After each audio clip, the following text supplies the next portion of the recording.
அதிமுக தேர்தல் வாக்குறுதி மறுபடியும் மீண்டும் வந்து மகளிருக்கு வந்து 8000 கூப்பன், அதுக்கப்புறம் இலவசங்கள் நிறைய அறிவிச்சிருக்காங்க. அந்த அதிமுகவுடைய அறிக்கை எப்படி பாக்குறீங்க?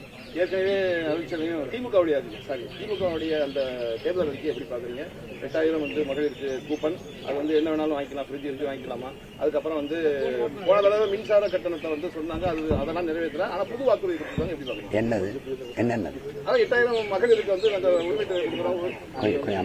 கொஞ்சம் அமைதியா வாஷிங் மிஷின் ஃப்ரிட்ஜ் 8000 கூப்பன், அதுக்கப்புறம் மகளிர் தொகை வந்து 1000 கூட்டி 2000 கொடுக்குறது. இது போல பல யோசனைகள் அறிவிச்சிருக்காங்க. தாவேக்காவோட ஒரு அதிகமாக அறிவிச்சிருக்காங்க அப்படின்ற ஒரு பேச்சு நீங்க எப்படி பாருங்க? வேதனையோடு ஒரு சிரிச்சுக்கிறேன். இந்த மண்ணின் மகனா, இந்த மண்ணையும் மக்களையும் பேரணும் என்று நேசிக்கிற ஒரு மகனா சிரிக்கிறேன். இப்போ ஐயா சொல்றாங்க, ஒரு டோக்கன் தருவோம், ஒரு 8000 ரூபாய்க்கு நீங்க எதை வேணாலும் வாங்கிக்கலான்றாங்க. நாங்க இழந்த மானத்தை வாங்க முடியுமா சொல்லுங்க? இந்த மலையை வாங்க முடியுமா? நீங்க வெட்டி வித்த மலையை, அள்ளி வித்த மணலை வாங்க முடியுமா? நீங்க திறந்து வச்ச சாராயத்தை குடிச்சிட்டு செத்துருக்கான்ல என் அப்பன் சித்தப்பன், என் மாமச்சி, அண்ணன் தம்பி, அவனோட உயிரை வாங்க முடியுமா? எதுக்காக எங்க இந்த இனத்தின் மானத்தை இப்படி ஏலம் விடுறீங்க? அவர் வந்தா 10,000 தருவான்றாரு, நீங்க 2000ன்றீங்க, 8000ன்றீங்க. அப்புறம் வங்கி கணக்கில் 3000 போடுன்றீங்க, அவர் 2500ன்றாரு. படிச்சுட்டு வேலை இல்லாதவனுக்கு 4000 கொடுக்குறேங்கிறது எப்படி? வேலை கொடுக்குறேங்கிறது தானே தலைவன், வேலை கொடுக்கறதானே ஆட்சி. அது எப்படி? சாராய கடை மூடுவேன்னு ஒருத்தரும் சொல்ல மாட்டேங்கிறீங்க. டாஸ்மார்க் கடையை திறந்து வச்சுட்டு பெண்களுக்கு பாதுகாப்பு, நாட்டுக்கு நல்லது, அதெல்லாம் என்ன இருக்கு? மக்களை குடிக்க வச்சு அந்த காசை எடுத்து ஆட்சி செய்யற ஆட்சி எப்படி? இது எப்படி நம்ம சகித்துக்கிறது சொல்லுங்க? எவ்வளவு கொடுமையான ஒரு ஆட்சி முறை. 10 லட்சம் கோடி கடன் இருக்கு. இப்ப நீங்க சொல்லி இருக்கிறதெல்லாம் அறிவிக்கிறதுக்கு நீங்க அதெல்லாம் நிறைவேற்றணும்னா மறுபடியும் நீங்க பல லட்சம் கோடி கடன் வாங்குவீங்க. 1 லட்சம் கோடி வட்டியை கட்டுறீங்க. நாட்டினுடைய நிதிநிலையே ஒவ்வொரு ஆண்டு நீங்க பட்ஜெட் 3 லட்சம் கோடி தான். இப்போ 1 லட்சம் கோடி வட்டி போயிடுது. மறுபடியும் இன்னொரு இவ்வளவு நீங்க சொல்றதெல்லாம் வாங்க நிறைவேற்றணும், அது இன்னும் 2 லட்சம் கோடி வட்டிக்கிட்ட வரும். 20 லட்சம் கோடி கடன் ஆக்குவீங்க. அப்ப எப்படி? வீட்டு அடமான வச்சு எங்க அப்பா வாங்குவான், நாட்டு அடமா வச்சு நீங்க வாங்குறீங்க. எதை ஈடா வச்சுக்கிட்டு இந்த கடனை பெறுறீங்க? என் மண்ணின் வளத்தை, மக்களின் நலத்தை, நாட்டை வேற எதை அடமான வைக்கிறீங்க? எதனால கொடுக்குறான்? உங்களுக்கு எதை நம்பி கொடுக்குறான்? எதை நம்பி கொடுக்குறாங்க? கடனை வாங்கி கடனின் வளர்ச்சியை மட்டும் வளர்ச்சின்னு காட்டினா எப்படி? இது கடன் வாங்கி நிறைவேற்றின ஒரு நலத்திட்டம் சொல்லுங்க. கல்வி தரமா இருக்கா? மருத்துவம், குடிநீர், தடையற்ற மின்சாரம், தரமான போக்குவரத்து, நல்ல சாலை, மழைநீர், கழிவுநீர் வழிந்தோட வாய்க்கா, ஒவ்வொரு ஆண்டு மக்களை வெள்ளத்தில் மழைத்து விட்டு வெள்ள நிவாரணம் கொடுக்கறதுல ஆட்சி. வெள்ளத்திலே பாதிப்பு ஏற்படுத்தாத அளவிற்கு மழைநீர், கழிவுநீர் வழிந்தோட வசதி ஏற்படுத்தி கொடுத்து மக்களை பாதுகாப்பதான் ஆட்சி. ஒவ்வொரு ஆண்டும் வெள்ள நிவாரணம். ஏன்? எந்த மாதிரி கொடுமை இது? எந்த மாதிரி கொடுமை? யாரு கேட்டது இலவசம்? இதே ஐயா ஸ்டாலின் பேசினது இருக்கு. எதிர்கட்சியா இருக்கும்போது இலவசங்களை மக்கள் விரும்பல, அதை எதிர்பார்க்கல, அவங்க வேலை தான் கேட்கறாங்க அப்படின்னு பேசினது இருக்கு. இப்ப நீங்க திருப்பி அதே செய்றீங்க. ஒரு இனத்தின் மகனா நான் இலவசத்துக்கு கையேந்தது 1000-500 கையேந்தத தன்மான இழப்பா, இனமான இழப்பா கேட்கிறேன். அப்படிதான் பாக்குறேன், அவமதிப்பா பாக்குறேன். இது எந்த மாதிரி ஆட்சி முறை? சரி, இப்படியே கொண்டு போய் எங்க நிறுத்துவீங்க? இப்ப 10 லட்சம் கோடி கடன், இன்னும் ஒரு 5 ஆண்டு யாராவது வர்றீங்கன்னு வச்சுக்கிறீங்க, இதுல இந்த இலவசக்காரங்க யாராவது வர்றீங்க, என்ன நடக்கும்? கொடுமை. இது எப்படி இந்த அறிவு சமூகம் ஏற்குது? எப்படி ஏற்குது? ஒரு நேர்மையான ஆட்சி, நல்ல ஆட்சியை கொடுக்கணும்னு நினைக்கிறேன். மக்களுக்கு இதையும் அதையும் கொடுக்குறேன்னு சொல்லி ஏன் ஏமாத்தணும்? ஒரு மிக்சி கிரைண்டர், ஃப்ரிட்ஜ், இது கூட வாங்கிக்க முடியாதா? வேட்டி சேலை, 1 லிட்டர் எண்ணெய், 1 கிலோ பருப்பு, இது கூட வாங்கிக்க முடியாதா? ஒரு அடிப்படை தேவை நிறைவேற்றிக் கொள்ள முடியாத ஏழ்மை வறுமை. அந்த அளவு கூட வருவாய் இல்லை. ஒரு நாளைக்கு 30 ரூபா 60 ரூபாவோட சம்பாரிச்சு கொடுக்கிற அளவுக்கு எங்க ஆத்தாளப்புக்கு, எங்க அக்கா தங்கச்சிக்கு வருவாய் இல்லை. என்ன கொடுமை இது? எங்க கொண்டு நிறுத்துவீங்கன்னு சொல்லுங்க. மலை இல்ல, மணல் இல்ல, மரங்கள் இல்ல. கொடுமை. கொடுமை. மதுக்கடை விஷயத்துல வரும்போது அது ஒரு 50% பெறாத மதுவுக்கு அடிமையானவங்களா இருக்காங்க சார். அவங்களுடைய உணர்வுகளை மதிச்சு அந்த கடைகள் எல்லாம் மூடாம வச்சிருக்காங்க. எனக்கு கொலை செய்யறது பிடிக்குது, எனக்கு எல்லாரையும் கொலை செய்யறது பிடிக்குது. என்னோட உணர்வுக்கு மதிப்பளிச்ச அனுமதி அறியலா, எல்லாரையும் கொண்டுகிட்டே வரேன். என்னது என்னதை சொல்லுங்க. இப்படி ஒரு பேசலாமா? இப்படி ஒரு பேசலாமா? ஒரு கற்றறிந்து சான்றோர்கள் ஆன்றோர்கள் வாழ்ந்த மண்ணில் முதலில் பண்பட்டு நாகரிகம் அடைந்த ஒரு சமூகத்தின் பிள்ளைகள் இப்படி பேசலாமா? பேசலாமா சொல்லுங்க. கூடி எல்லாரும் சேர்ந்து செஞ்சா ஒரு தவறு சரியாயிருமா? உங்ககிட்ட கேட்கிறேன். எல்லாருமே நீங்க படிச்சவங்க, கற்றறிந்த, உலகத்தை பாக்குறவங்க, எல்லாரும் சேர்ந்து செஞ்சா ஒரு தவறு சரியாயிருமா? எப்படி? ஒருத்தன் தனியா செஞ்சா ஒரு சரி தவறாயிருமா? என்னது கொடுமை? நீங்க குடிக்கிற 2 கோடி மக்கள் குடிகாரர்களா இருக்கிறாங்க, குடி நோயாளி. அப்படி சொல்லக்கூடாது. நீங்க மது பிரியர்களா இருக்கிறாங்க. அவங்க வாக்கு வராதுன்னு தானே நீங்க முதல்ல 2016 மதுக்கடையை மூடுவேன்னு அவங்க சொன்னாங்க. ஐயா ஸ்டாலின், ஐயா கருணாநிதி எல்லாம். அந்த அப்பா அவங்க தோத்துட்டாங்க. அதுக்கு என்ன காரணம்? இந்த மது, நீங்க சொல்ற மது பிரியர்கள் ஓட்டு போடல, வாக்கு செலுத்தல அப்படின்னு அந்த கோரிக்கை விட்டாங்க. வந்தால் நாங்கள் கையில் மதுக்கடையை மூடுவோம்னு ஐயா கருணாநிதியிலிருந்து, தம்பி உதயநிதியிலிருந்து, அம்மையார் கனிமொழியிலிருந்து, ஐயா ஸ்டாலினிலிருந்து 4 பேரும் பேசுனது இருக்கு. வேணா நான் போட்டு காட்டுறேன். அதிகமாக இளம் உதவியில் இருக்கிற மாநிலம் தமிழ்நாடுன்னு அம்மையார் கனிமொழி பேசுனது இருக்கு. அப்போ 2 லட்சம் இருந்தா இப்ப 6 லட்சம். நீ கள்ளச்சாராயம் குடிச்சவனுக்கு 10 லட்சம் கொடுத்து ஊக்கப்படுத்தினவங்க தானே. காய்ச்சறது குற்றம், குடிக்கிறது குற்றம். சட்டப்படி 10 லட்சம் கொடுத்து அங்கீகரிக்குது ஒரு அரசு. அவன் வீட்டு வாசல போய் நின்று உன் பிள்ளைய நான் படிக்க வைக்கிறேன், உன் வீட்டுக்கு ஒரு அரசு வேலை கொடுக்குறேன்னு நாட்டை பாதுகாக்க எல்லை நின்று செத்து வந்தவனுக்கு 10 ரூபா கொடுக்கல, ஒரு மாலை பொறுத்தல. ஏன் யாருக்குமே கோபம் வர மாட்டேங்குது? ஏன்? எதனால? 13 தலைமுறைக்கு ஒரு தடவை மரபணு மாறி போயிரும்ன்றான். நமக்கு மாறி போயிருச்சு. ஒவ்வொரு 13 தலைமுறைக்கு ஒரு தடவை புதுப்பிக்கணும். அதுக்கு இருக்கிற ஒரே மருந்து வரலாறு தான். வரலாறு ஒண்ணுதான் அவன் மரபணுவை புதுப்பிக்கும். நான் யாருங்கிறத மறந்து போனதுனால நான் யாரு, என் மரபணு என்ன? சத்த சரணடைஞ்சிருந்தா இந்த உயிரோடு இருந்த ஆண்டுக்கலாம் என் பாட்டை மருது வண்டி போடா. சரணடைஞ்சு வாழ்றதுக்கு சண்டைட்டு சத்திரண்டான்னு தூக்குல தொங்குனான். தீரன் சின்ன மேல கப்பம் கட்டிட்டு ஆளுன்னா எவனாட்டால எவன்டா உரிமை இருந்து தூக்குல தொங்குனான். என் பாட்டன் சேதுபதி 1 ரூபா சும்மா ஒப்புக்கு ஒரு சல்லி காசு கப்பம் கட்டிட்டு நாட்டாள் உன்னை விடுதலை செய்யறேன்னா செயல இருந்து செத்தாளிஞ்சாவனையே 1 பைசா கட்ட மாட்டேன்னு, ஒரு செல்லா காசு கூட கட்ட மாட்டேன்னு செத்தான். அந்த பரம்பரையில் வந்தவனா நானு? சொல்லுங்க.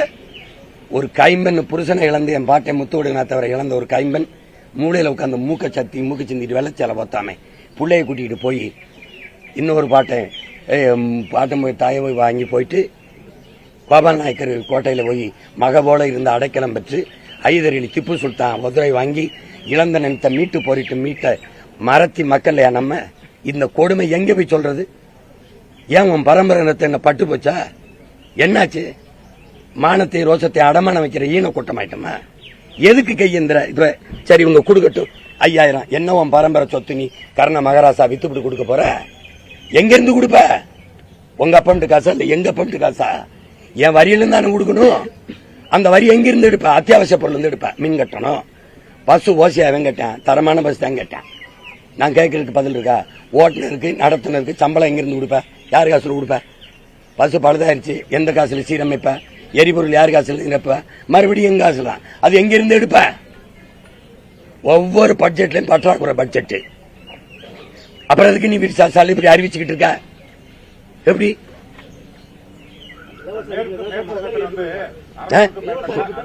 ஒவ்வொருத்தரா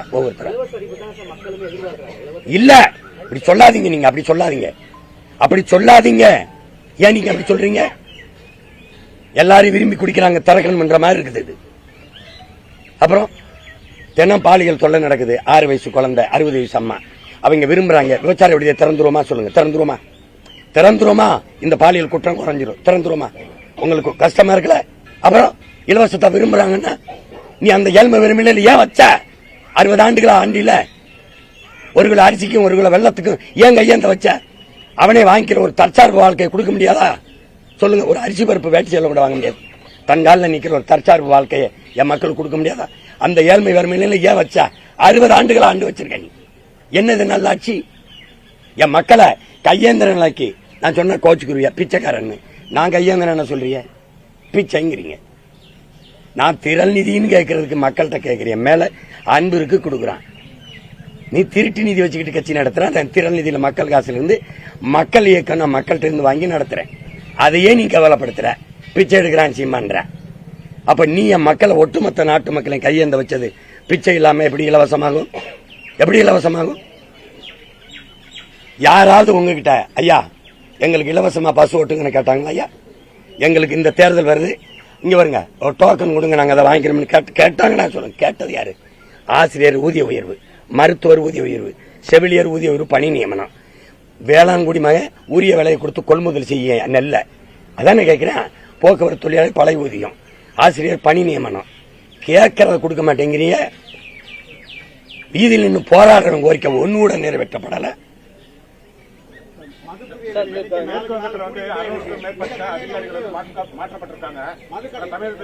யாராவது ஒவ்வொருத்தரா கேட்கணும். மதுப்பிரிவு எண்ணிக்கை நாளுக்கு நாள் கூடிக்கிட்டே இருக்கு. இந்த நிலையில நீங்க மதுப்பிரிவு அப்படிங்கிற ஒரு வாக்கு அவருடைய வாக்கு கிடைக்காம போகுங்க, அதை பத்தி உங்களுக்கு கவலை இல்லையா? நான் அப்படி கவலைப்படுறவனா இருந்தா நான் பதவிக்கு வரணும், இது சரி பண்ணணும், இப்படி பணத்தை சம்பாதிக்கணும்னா எனக்கு எவ்வளவு பேரம் பேசி கூட்டிருப்பாங்கன்னு நினைக்கிறீங்க? உங்க மனசான்று சொல்லுங்க. ஒரு விழுக்காடு 2 விழுக்காடு இருக்கவங்களுக்கு எவ்வளவு வாய்ப்பு கொடுக்கும்போது எனக்கு கூட்டிருப்பாங்க. நான் ஒன்னு கேட்கிறேன், நான் என்ன என் மக்கள்கிட்ட சொல்றேன்னா, சாதி வேணுங்கிறவன் அங்கிட்டு நில்லு, எதையாவது சாதிக்க வேணுங்கிறவன் என்கிட்டதான். சாதி வாத்து போற்றாத, ஏன்னா என் தத்துவம் என் சத்தியம் செத்துரும். மதம் தான் வேணும்னா அங்கிட்டு போ, மனிதன் தான் வேணும்னா எங்கிட்டவா, மனிதநேயம் வேணும்னா எங்கிட்டவா. உங்களுக்கு புரியுதா? இந்த கோட்பாட்டை வச்சுதான் நான் முன்வைக்கிறேன். குடிக்கிற மக்களின் ஆட்சி, அந்த வாக்கை எனக்கு வேணாம். குடிமக்கள், தமிழ் குடிமக்கள் இருக்கிறான்ல, அவன் வாக்குதான் எனக்கு வேணும். நீ நிதானம் இழந்து போதையில் இருக்கிறவன் என்ன சிந்திச்சு உனக்கான தலைவனை தேர்வு செய்வ? மயங்கி நிக்கிற நீ எப்படி உனக்கு எவன் குவார்டர் கொடுக்கறானோ, பிரியாணி சாப்பாடு கொடுக்கறானோ அவனுக்கு போட்டு போயிடுவேன். அப்புறம் படுத்து எந்திரிச்சாதான் எவனும் அயோக்கிய பங்குக்கு போட்டோம்னு தெரியும். அப்புறம் அடுத்த அதை மறக்க ஒரு குவார்டர் குடிப்பேன். அது குவார்டர் கூட சொல்லக்கூடாது, வீரனை உள்ள முழுங்குவேன். நீ இப்படி இருக்கிறது, அதை எப்படி ஒரு நாட்டை நல்வழி நடத்துற சமூகமா இருக்கும்? உழைக்கிற திறனற்று போய், சிந்திக்கிற திறனற்று போய், உடல் உறுப்பு ஆர்கன்லாம் செத்து போய், அவன் இளம் விதவைகளை உருவாக்க அவன் திறனற்று போயிடறான். இப்ப நாங்க உழைக்கிறது வந்து வெளியேறி சோம்பி பண்ண உடனே வட இந்தியனை கூட்டிட்டு வந்து உழைப்பின் தேவை அப்படியே இருக்கு, அதை நிறைச்சிடுறேன். 1.25 கோடி 1.5 கோடி வந்துட்டான். SIRல அவனுக்கு வாக்க கொடுத்துட்டான். விளங்குதுன்னு நினைக்கிறேன். ஓட்ட கொடுத்த உடனே அரசியலும் அதிகாரமும் அவன்கிட்ட போயிடும். நான் ஏற்கனவே நிலத்தை இழந்து உரிமை இழந்து கை கட்டிட்டு நின்றுகிட்டு இருக்கேன். இப்ப இந்தி பேசுற இன்னொருத்த மாநிலமா மாறிடும். அப்புறம் நான் எங்கிட்டு போறது? ஈழத்துல அடிச்சு வரட்டினா இங்க அகதி அணிக்கா இருக்கிறவன் இருந்துச்சு, இங்க இருந்து வரட்டினா நான் எந்த ஊருக்கு ஓடுறது? என்ன வேலை செய்யற நீ? என்ன வேலை செய்யற? மதுவை திறந்து அதை எப்படி உன்னால மனச்சான்று இல்லாம உங்களால் நியாயப்படுத்த முடியுது? நான் மாற்றி சொல்றேன், நிறுத்தா அந்த சீமச்சாராயத்தை. என் பரம்பரையில பண்டை காலம் தொட்டு சங்க காலம் தொட்டு என்னோட இருக்கு. எங்க அவையும் அதிகமானும் கல்லுண்டாங்கன்னு இருக்கு. என் இயற்கையில மூலிகை சாறு இருக்கு. என் பனைங்கிற என் தாயிலிருந்து வர மார்பு பால் இருக்கு. என் தாயின் மார்ல பால், என் பசுவின் மார்ல பால், என் பனை தென்னையின் மார்ல பால், ஒரு கலப்படம் இல்லாத தூய பால். அதுல இருக்கிற போதையில அதுல வந்து இந்த ஆல்கஹால் குறைவு. அது எப்படி பார்த்தாலும் அரசியல் அமைப்பே சொல்லுது உணவின் ஒரு பகுதின்னு. கல்லு மதில்ல உணவின் ஒரு பகுதின்னு. எங்க அப்ப நல்லசாமி வந்து காலம்புறா கத்துறான். அதை திறந்து விடுவேன். பனம்பால், தென்னம்பால், ஈச்சம்பால், மூலிகை சாறுன்னு திறந்து விட்டுவேன். அங்க என் பனை தென்னை, இந்த ஈச்சை வாழும், நிலத்தடி நீர் உயரும், நிலம் பாதுகாப்பா இருக்கும், என் வேளாண்குடிமாக வாழுவான். கல்லு குடிச்சு செத்தமில்ல, சொத்தமட்டை வித்ததில்ல, சரித்திர செய்தி. நீ ஏதாவது ஒரு ஆர்கன் கெட்டு போச்சுன்னு சொல்லு. அப்ப இதை முடித்து அதை திறந்துடுவேன். வேற என்ன? சாராய பொருளாதாரம் 50,000 கோடி, பால் பொருளாதாரம் 3 லட்சம் கோடி. நான் என்ன பண்ண தேவை? இப்ப நீங்க இந்த தேவைக்கட்டையா 5-6 பண்ணையை போடுறேன், ஆடு மாட்டு பண்ணை போடுறேன், கழுதையை வளர்க்குறேன், கழுதை பால் 1 லிட்டரு 5000 ரூபாய் விற்கிறேன். என் பிள்ளை பயன்படுத்தினா உலகத்திலே அதிக விலை போறதுக்கு எருமை பாலும் எருமை கறியும் தான் ஏற்றுமதி செய்யறேன். என்ன இருக்கு உனக்கு? தேவை ஹோட்டல் இருக்க என் பிள்ளைக்கு வீட்டு வாசல அரசு வேலையை கொடுக்குறேன். என்ன? பாய் பின்னுதல், கொட்டான் பின்னுதல், பட்டுப்பூச்சி வளர்த்தல், தேனீக்கள் வளர்த்தல், நெசவு, ஆடு மலர் வளர்த்தல், நாட்டுக்கோழி வளர்த்தல், கவர்மெண்ட் எம்ப்ளாய். பொருளாதாரம் எங்க இருக்குன்னு தெரியாத அலையிற நீ சாராயத்தை பத்தி சாராய பொருளாதாரத்திற்க.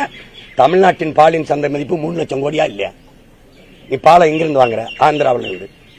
கறி எங்கிருந்து வாங்குற? ஆந்திரா, ராஜஸ்தான்ல இருந்து. நீ ஆடு மாடு வளர்க்கல. பால் வளத்துறை இருக்கு, பால் இருக்கு, வளவுங்க. கால்நடைத்துறை இருக்கு, அமைச்சர் இருக்காரு, கால்நடைங்க. இப்ப வந்து நான் சொல்லும்போது சிரிச்சுட்டு 4 கோடி லிட்டர் பால் கறக்க ஏற்பாடு. இது குழாயிலையா? குழாயிலையா?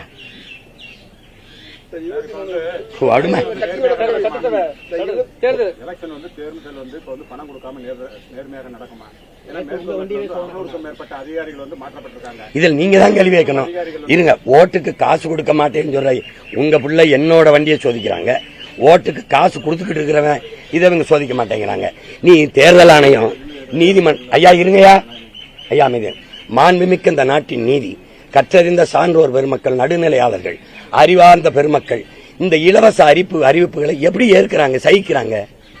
இவ்வளவு கடல்ல வச்சுக்கிட்டு நீ என்ன இப்படி இலவசம்னு நீ அறிவிச்சிட்டு போற? ஏன் இது ஒரு பெரிய சிங்கவருங்க ஜனநாயக படுகொலை. அதை கொன்னுட்டு ஒரு கேடுகட்ட பணநாயகத்தை கட்டமைக்கிறாங்க. இது எப்படி முதலாளிகளுக்கான அதிகாரம் தான் இருக்கும்? உழைக்கும் மக்கள், அடித்தட்டு மக்கள், மக்களாட்சி எங்க இருக்கும்? இது எப்படி இருக்கும்? என்னை நான் ஓட்டுக்கு காசு கொடுக்காத வண்டியை சோதிக்கிறேன், ஓட்டுக்கு காசு கொடுக்கறவனு சோதிக்க ஒரு நேர்மையை என்கிட்ட காட்டுறேன்.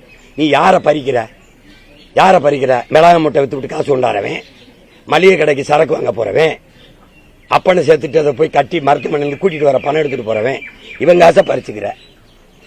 ஒரு தொகுதிக்கு 25 கோடி ஒதுக்குறான்னு உனக்கு தெரியுது, அதை போய் தடுக்கிறது இல்ல. 23 கட்சிகளோட கூட்டணி சேர்ந்துட்டு மகா கூட்டணி அப்படின்னு முதல்ல சொல்லியிருக்காங்க. பயம், தோல்வி பயம் எல்லாரையும் கூட்டத்தில் நிக்கிற ஒருவனுக்கு துணிவோ வீரமோ தேவையில்லை. தனிச்சு நிக்கத்தான் வீரமும் துணிவும் தேவைப்படுது.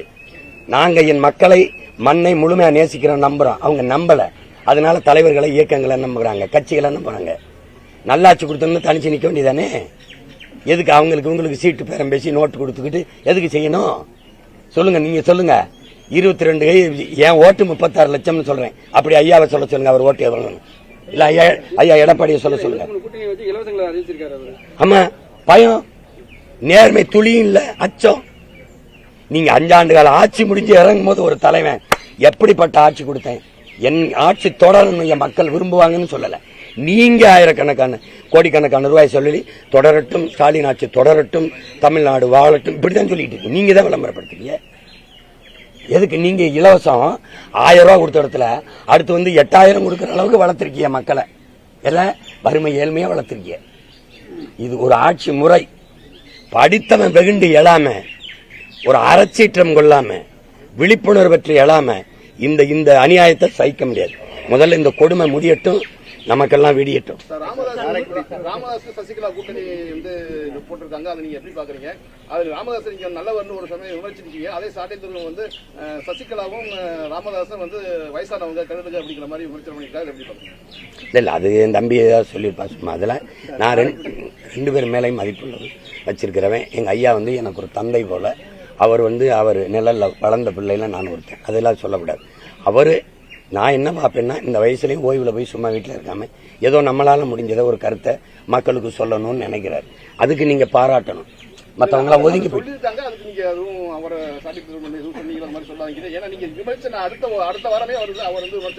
இல்ல, அதை கண்டிக்காம எப்படி இருப்பேன்? சசிகலா அம்மையார் மேலேயோ ஐயா மேலேயோ எனக்கு விமர்சனங்கள் எல்லாம் மதிப்பு இருக்கு. அதோட நான் கடந்து போவேன்னு நினைக்கிறேன். புரியுதுன்னு நினைக்கிறேன். நான் இப்ப உங்களை சார்ந்து இவரை சார்ந்து இல்ல. நான் என்னுடைய கால்களை நம்பி என் கனவை சுமந்துக்கிட்டு பயணம் போறேன்.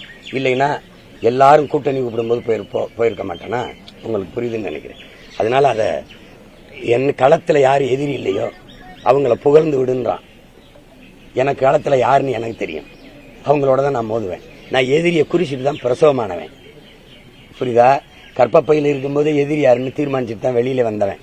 அதனால அது எனக்கு தெரியும் யாரு எதிரின்னு, யாரோட மோதி யாரை முதல்ல வீழ்த்தணும்னு. அதனால நான் எதிரியை தேடிக்கிட்டு இல்ல, குறிச்சிட்டு தான் இறங்கினேன்.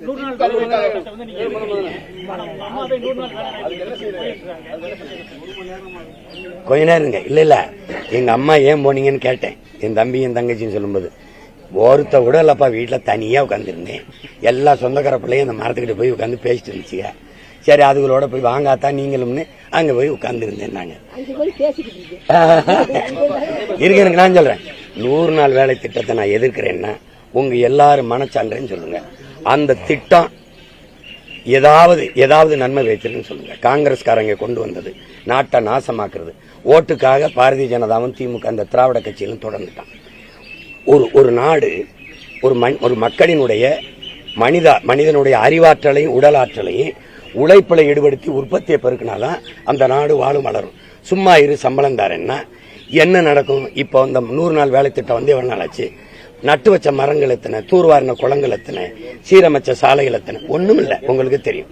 அமைதியா இருங்க அண்ணா. அண்ணா இல்ல. இப்ப நான் என்ன சொல்றேன், ஆக்கப்பூர்வமா இப்ப நான் ரொம்ப நாளா பேசிட்டு இருந்தேன், நீங்க செயல்படுத்தல. கேரளா செயல்படுத்துது. கேரளா எப்படி செயல்படுத்துதுன்னா, இப்ப நான் வந்து அப்படி செய்யணும்னு ஒரு அலுவலகம் போட்டுருவேன்.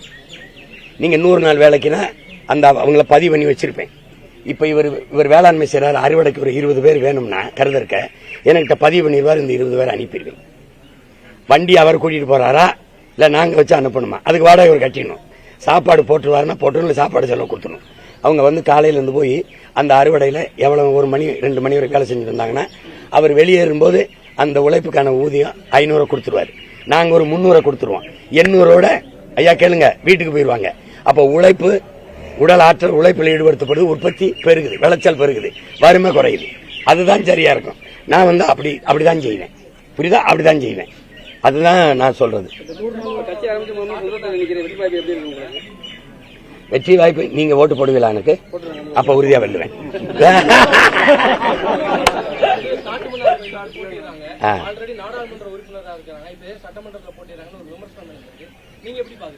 இல்ல அது வந்து எங்க அண்ணன் என்ன எதுக்காக அந்த முடிவு எடுத்தாங்கன்னு தெரியாது.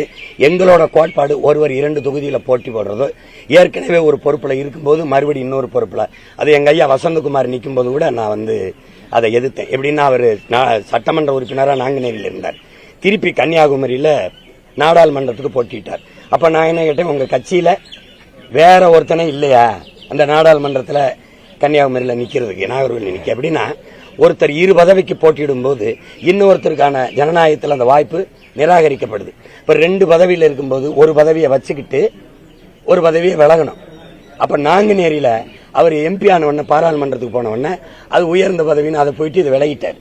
இது பதவி விலகும் போது வலுக்கட்டாயமா ஒரு தேர்தல் திணிக்கப்படுது. இந்தியா மாதிரி ஒரு வளர நாடு, ஏழ்மை நாடு, உங்களுக்கு 28 விழுக்காடு சாப்பாடு படுக்க போறான். உங்களுக்கு தெரியுது, ஏற்கனவே இலவசத்துக்கு ஏந்திக்கிட்டு இருக்கு கைய. இந்த நாட்டில் மறுபடியும் ஒரு இடைத்தேர்தல் வலுக்கட்டாயமா திணிக்கப்படுது, மக்கள் மீது சுமத்தப்படுது. தேர்தல் ஆணையம் மக்களின் காசுல இந்த இடைத்தேர்தல் நடத்துது. இது ஏற்புடையதா இல்ல, விளங்குதா? அப்படியே நீ போகணும்னா அவர் பதவி ஆசைக்கு தானே மேல போயிருக்காப்ல. இப்ப இந்த பதவிக்கு இந்த இடைத்தேர்தலுக்கான செலவு எவ்வளவு? 25 கோடியா? அதை கட்டிட்டு நீ பதவி ஏற்றுக்க, விளங்குதா? அப்படி இல்லைன்னா இந்த 2வது வந்தவன் நாங்குநேரியில இப்ப ஒருவேளை எங்க அண்ணன் நிக்கிறாரு, சட்டமன்ற உறுப்பினராக இருக்கணும்னு வச்சுக்கோங்க, அவர் வென்றுட்டாருன்னு வச்சுக்கிடுவோம். இப்ப சிதம்பரம் நாடாளுமன்றத்தை விளைவார், அப்ப ஒரு வழிகட்டாயமா இடைத்தேர்தல் வரும். இப்ப அந்த செலவு யார் ஏற்பா? அப்படின்னு நான் என்ன பரிந்துரைக்கிறேன், அடிப்படை அமைப்பு அரசியல் மாற்றம்னு ஒரு கோட்பாடு. நான் என்ன சொல்றேன், 2வது ஒருத்தர் வந்திருப்பார்ல, இப்ப எங்க அண்ணன் 5 லட்சம் வாக்குனா ஒருத்தர் 4.5 லட்சம் வாக்கு வாங்கியிருப்பாரு. அவர் மேல நம்பிக்கை வச்சு மக்கள் வாக்கு, அந்த மக்களின் வாக்குக்கு மதிப்பளித்து மீதி இருக்கிற 2 ஆண்டு காலங்களில் 2வதா வந்தவரை நாடாளுமன்ற உறுப்பினர் தொடர்வார்னு நீங்க பதவியேற்க வச்சுட்டீங்கன்னா செலவு மிச்சம். சொல்றது புரியுது?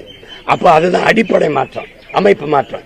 இல்ல வலுக்கட்டம்னா எவன் பதவிக்காக போனானோ அவன்கிட்ட காசை வாங்கி நடத்து, மக்கள் காசுல நடத்தாது. இது எப்படி இருக்கு? நல்லா இருக்குல்ல? அப்படி செய்யணும். நீங்க இருங்க பாருங்க, இங்க பாருங்க, நீங்க ஹலோ கொஞ்சம் அமைதியா இருக்கு.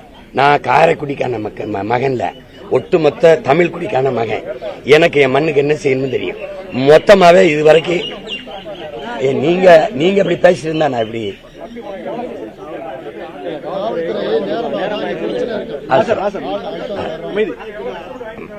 சரி.